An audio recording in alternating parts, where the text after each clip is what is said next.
Hello and welcome. My name is John Hertig, and I've included a brief summary of my professional background at the end of this presentation. The title of this presentation is Contemporary Medication Safety Leadership. This slide contains the financial relationship disclosure for this presentation. This next slide includes the learning objectives that we will be addressing during this presentation.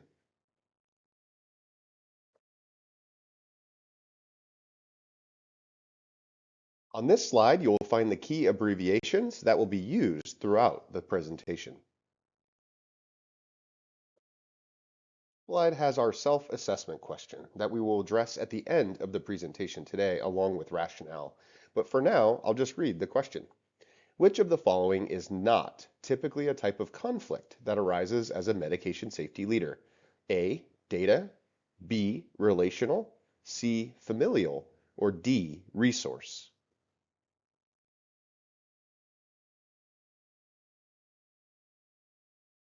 When talking about contemporary medication safety leadership, we're really talking about an updated view of how we lead towards a safer healthcare system. And one of the quotes I absolutely love here is leadership is a professional obligation and not the exclusive responsibility of those who hold just formal leadership roles or titles, including medication safety officers. Definitions of leadership or leaders commonly focus on working towards goals and exerting influence in order to achieve a particular success. Leaders have vision or visionary. They give very clear direction, which involves strategy or a path forward. Our leaders need to be motivating because they're exerting that influence on a particular group of followers and help be inspiring to maximize impact. Ultimately, being a successful leader is not an option anymore, particularly in pharmacy. Instead, it is a certain professional obligation. Contemporary view of medication safety leadership, it's really critical to understand and differentiate the differences between both leadership versus management. Specifically, focusing on this idea of team building and growth, as well as internal advancement, and the concept of followership, which we'll dive into in detail in later slides. Contemporary leaders advocate and position themselves and their organizations to ensure alignment with overall organization goals, objectives, and plans.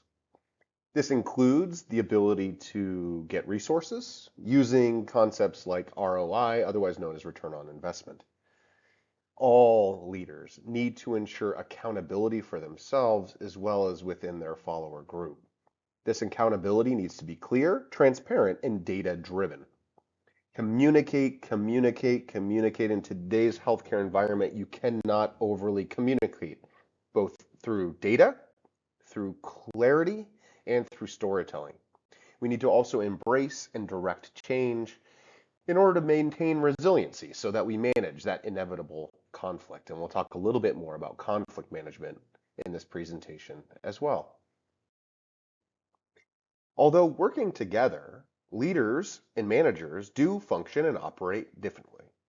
On the left side of our column here, we have the leadership attributes, including setting a vision, which is a path for the future, incorporating concepts of innovation. They develop, they focus on the people, both on developing people, but growing people within an organization, and certainly given that vision, are much more long-term focus. They focus on the what and the why, answering questions that are on the horizon, as well as building and originating new information while doing the right thing and making sure our organizations are operating ethically. On the right side, we have our managers that are much more operationally focused.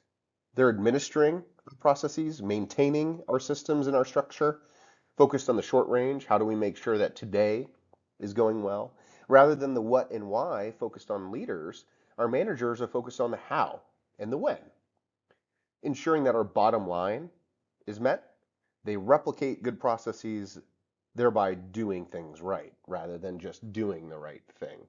So although similar, leaders and managers serve very different roles. The idea of followership and how to be a good follower rather than just a leader. And a leader needs good followers.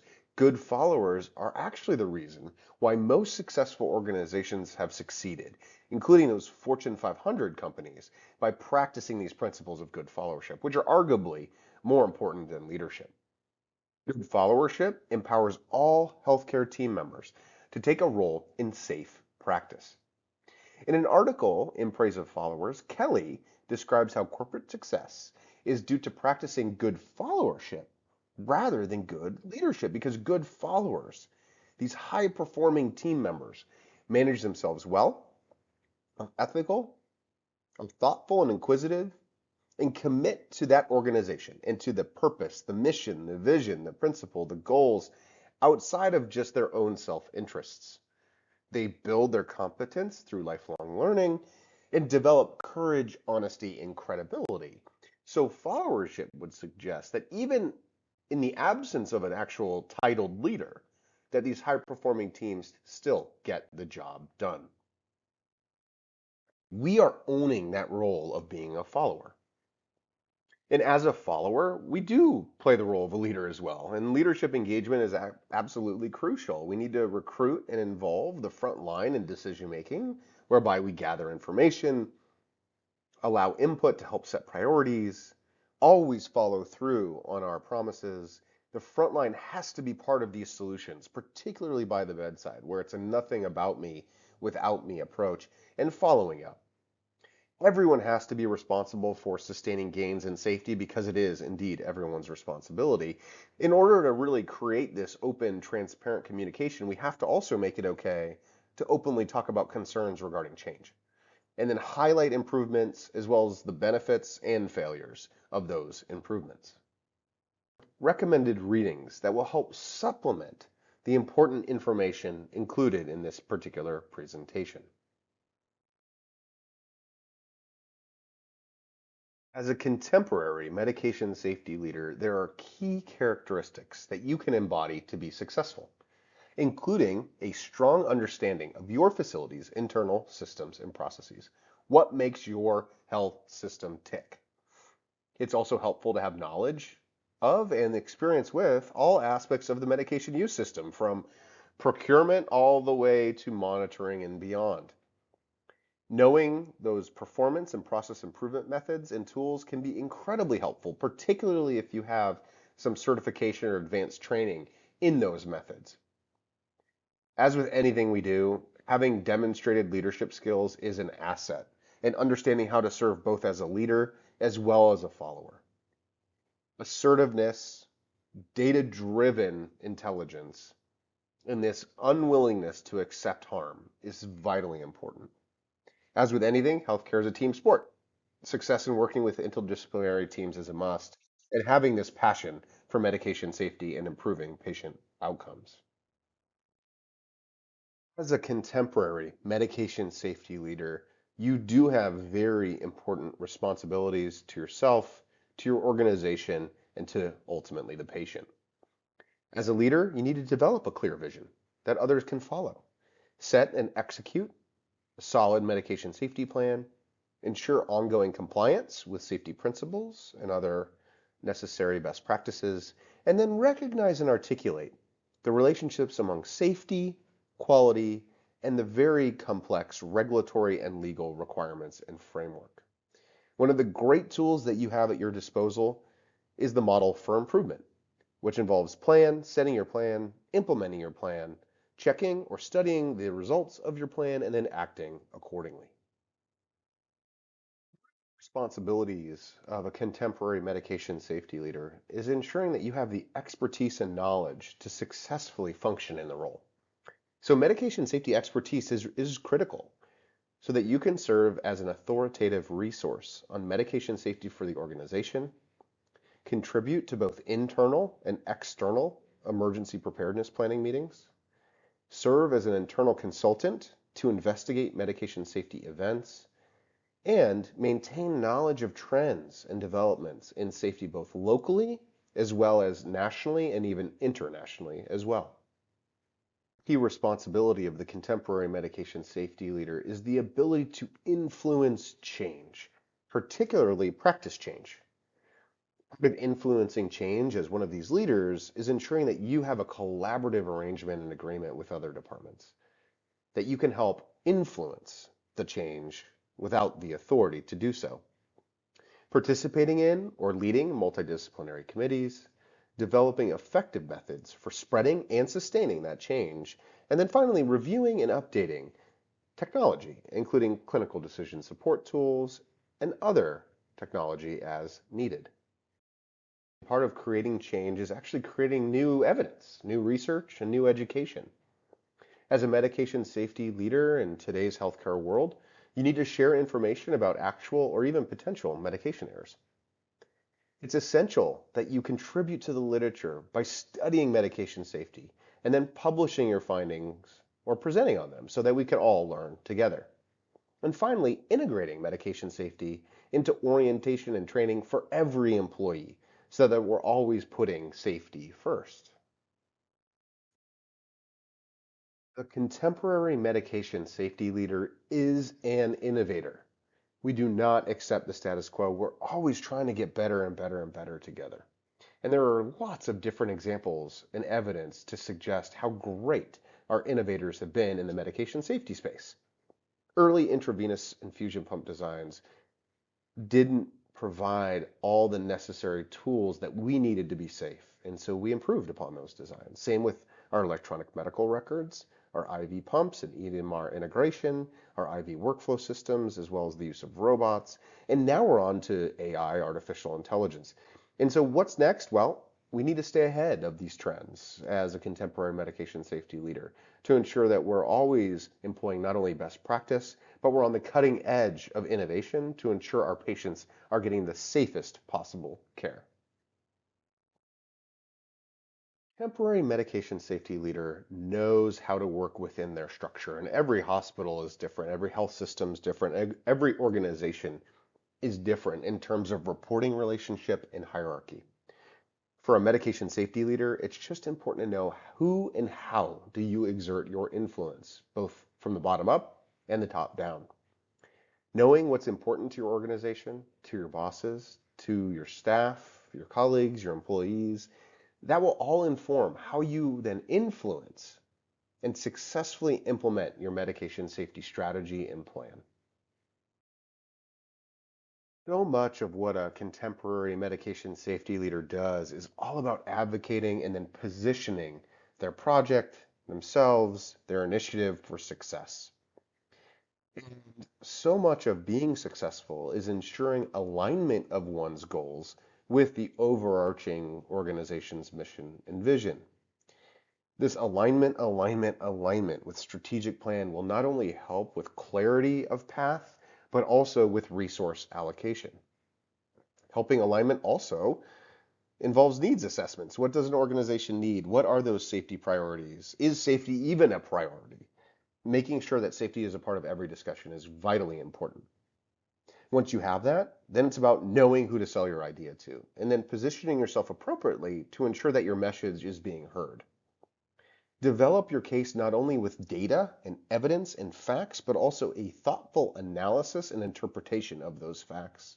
And it's always helpful to include an ROI or return on investment as part of your medication safety case. We're going to talk a little bit more about ROI in the next couple slides.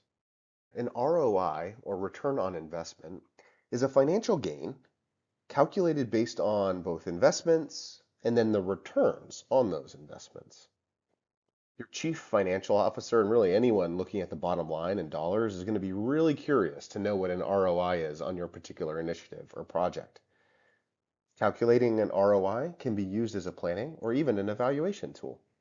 As a planning tool, an ROI assessment will estimate the costs of a project and determine how long it might take to break even. As an evaluation tool, an ROI can be used after the implementation to judge the relative return on that value.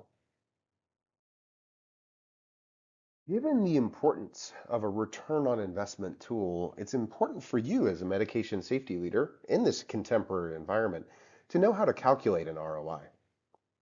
To calculate an ROI, first step, we need to estimate the total cost of implementation of a particular project or plan. Then we need to estimate the net returns on that investment. To get that net return, we want to calculate the financial impact of that innovation that you're implementing on both the revenue and cost using comparison groups, both before implementation and after implementation. We calculate the total net change of returns. Our revenue for a particular project is the cost after implementation minus the cost before implementation. And obviously, we want an increase in revenue, meaning we want to make more after than we did before. The costs are before implementation minus after implementation, and we do want a decrease in costs. So more money in, less money out, less expense. The net change in revenue plus the net change in cost is equal to our total net change. If you're like me, a simple equation can really represent 1,000 words. So in terms of how to calculate an ROI, here's a really simple equation. The ROI, or return on investment, is equal to the total net change in returns divided by the total cost of implementation. And in the next slide, we're going to go through a simple example. To help reinforce the importance of ROI, let's go through a really simple example, a simple calculation. In this example, as a medication safety officer in a contemporary healthcare environment, we want to make sure that we're implementing barcode scanning in everywhere possible. So for this particular project, we've estimated that to implement barcode scanning, it's going to require $10 million in equipment, training, and staffing. Because of increased charting, a decrease in severe errors, we're going to realize a savings of about $12 million. So our change in returns is a positive $2 million. For this example, to calculate the ROI, we'll take our positive change in returns of $2 million. We'll divide that by the investment of $10 million, and then we'll multiply it by 100 to get a percentage. So for this example, we have a positive 20% ROI. The other way to view this or analyze this is a 1.2 ROI. Basically, fundamentally, what we see then is an ROI of 1 is a break even. Anything over 1 is a positive ROI, like our example of 1.2. Anything under 1 would be a negative ROI, meaning that you're spending more than you're getting back. It makes it really easy to interpret an ROI. And so if you have an ROI of, say, 1.5, that would be a positive ROI of 50%. If you have a ROI of 0.5, that would be a negative ROI of 50%. 1 is that dividing line.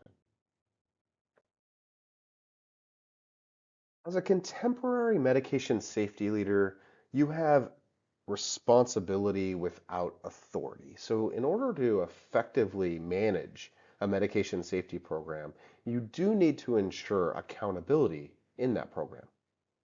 One of the greatest methods that we have to ensure accountability is to manage expectations. We need to set very clear expectations with our groups. For example, that we need to investigate errors and near misses to ensure they don't happen again. We need to set an expectation that our leaders, particularly our executives, are involved in investigations and improvement activities and set a standard for safe care. This helps ensure priority of patient safety activities and system-wide improvement. We have to be clear and transparent with our data, as well as our plans and our measurement. Dashboards and scorecards can be helpful tools.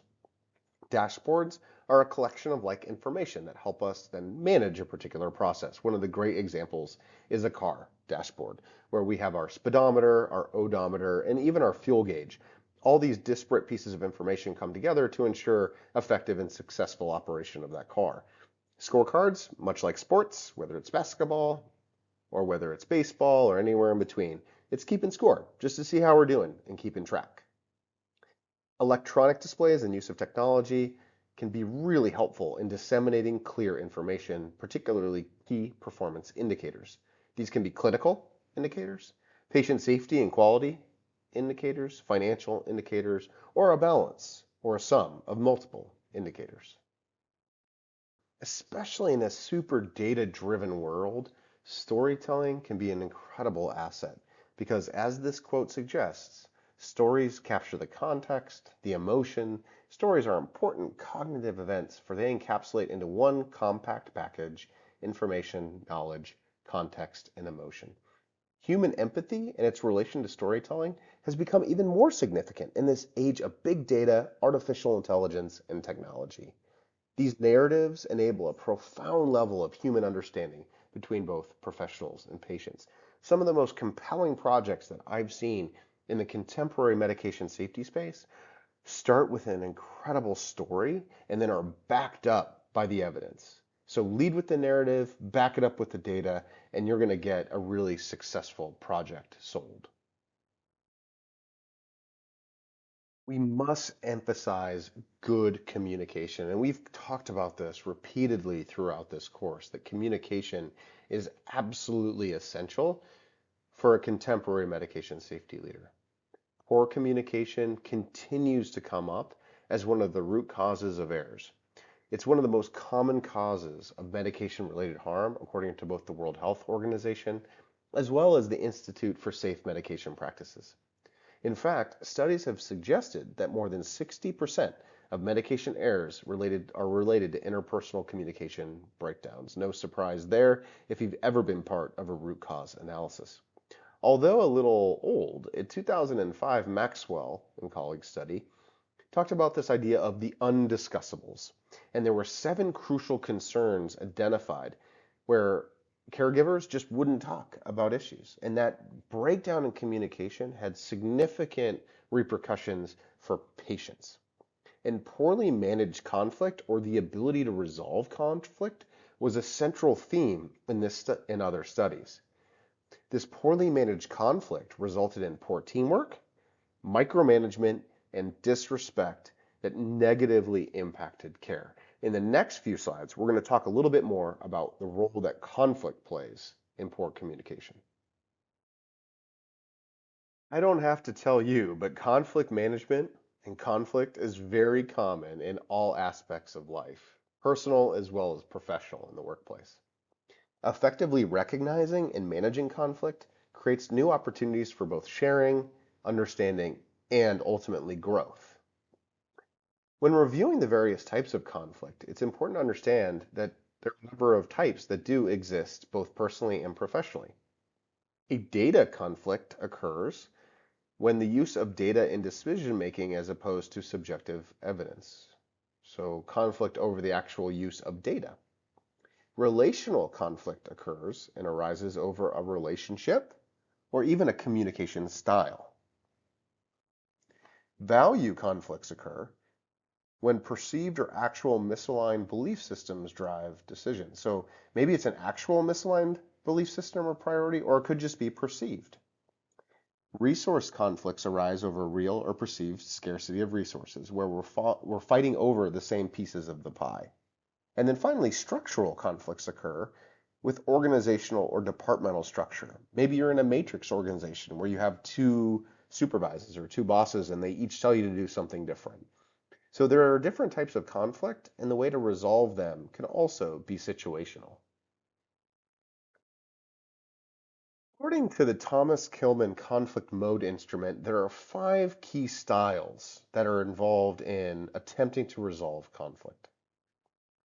Competing, where you're competing for resources. That means one person's probably going to win over another. Accommodating is when you back down and just let the other person win. Avoiding is when you avoid conflict altogether. That can be the worst one of all because you can only avoid for so long and then it ends up blowing up. Compromising is where you both give up something, and then collaborating is theoretically the best option.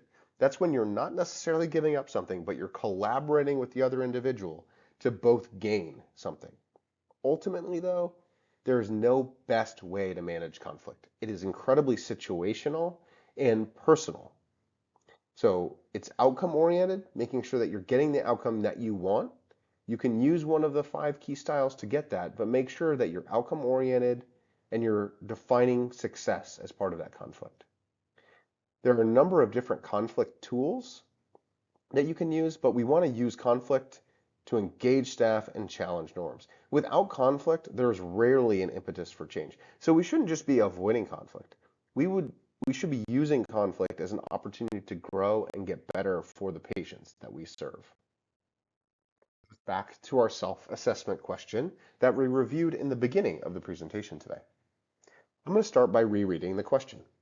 Which of the following is not typically a type of conflict that arises as a medication safety leader? A, data, B, relational, C, familial, or D, resource? Which of the following is not typically a conflict that arises? Would be C, familial. Data conflicts arise over the use of particular data to drive decisions. Relational conflicts arise when we have a different relationship or personal style. And then resource conflicts arise when we're fighting or competing over very scant or scarce resources. Familial conflicts are not typically a type of conflict that should arise as a medication safety leader. I encourage you to review this reading using contemporary leadership skills and medication safety programs. After you have a chance to review and read this article, I point your attention to these discussion questions.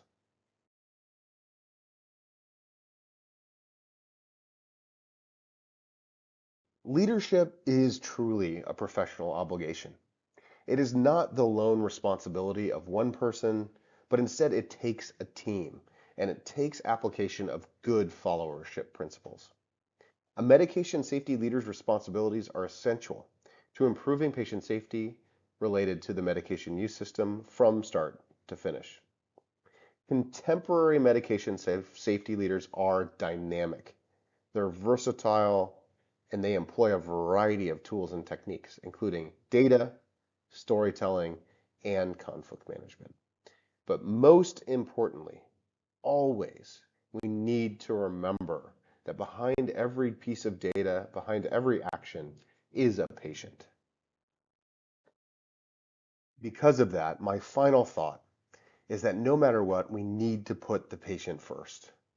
So behind every strategy, every data point, every decision is a family member, is a child, is a grandparent, is a parent. Putting that patient first is absolutely essential to what we do as a medication safety leader. And your investment in yourself and growing, especially as part of this learning, will help you on that successful journey. These next two slides reflect the references that were used in the development of this presentation.